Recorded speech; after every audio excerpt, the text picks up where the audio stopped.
where survival was uncertain, far from any fertile land.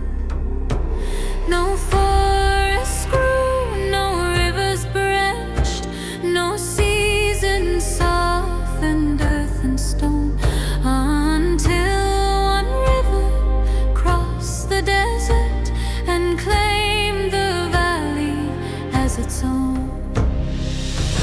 Flowing north against all reason from distant highlands far away, the Nile arrived with patient rhythm, not to conquer, but to stay. Each year when skies remained unchanged, the river rose without a sound, not from local storm or cloud, but rains from lands beyond the ground.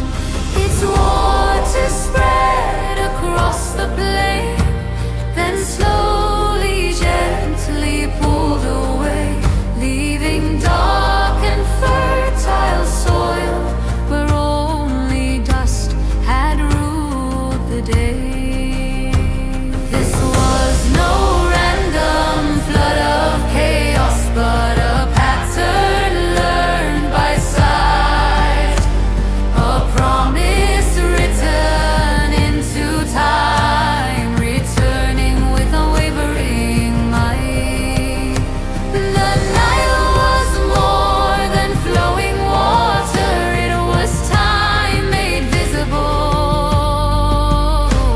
a rhythm carved into the land, reliable, unbreakable.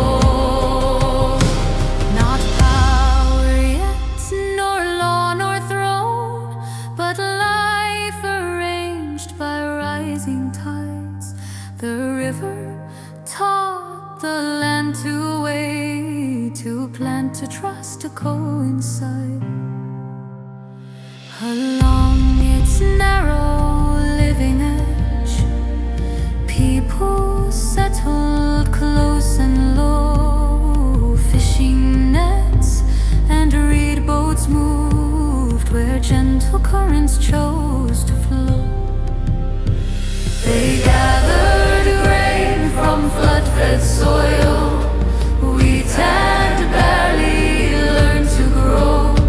Flax rose tall for cloth and rope, papyrus lined the banks below.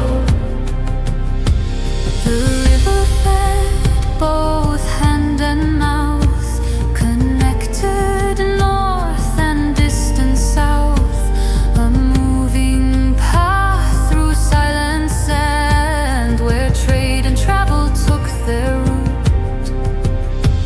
They watched the waters rise and fall, marked the seasons by its pace, learned when sowing would begin by the river's measured grace. When floods were high, the fields would thrive. When low, the hunger followed near. So eyes were fixed on water levels as the turning point of every year. Stone steps cut to mark the rise, wooden poles and memory kept, not to rule the river yet, only to understand what it had meant. The Nile taught patience before power, and knowledge long before command. It shaped the habits of survival without a ruler's guiding hand. Before the crown, before the state, before the gods were named in stone, the river ordered daily life by rules it followed on its own. They felt the sacred in the flood,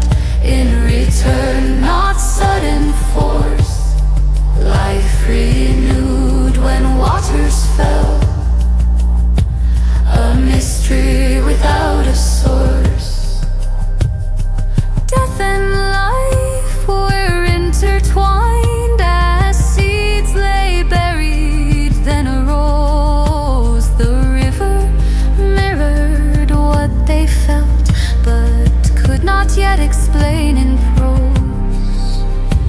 The land was not yet ruled by men, nor measured fully, taxed or bound, but trust in cycles, land and flow was where belief first gathered ground.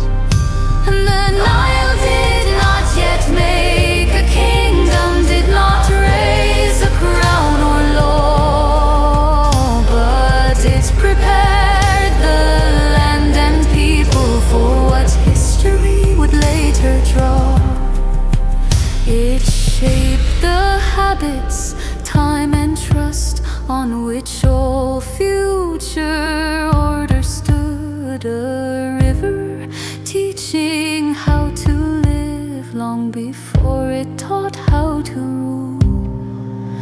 This is the river, this the land. The story has not crowned its king, but every chapter yet to come will rise from what these waters bring. Before Egypt had a name, the Nile was already there.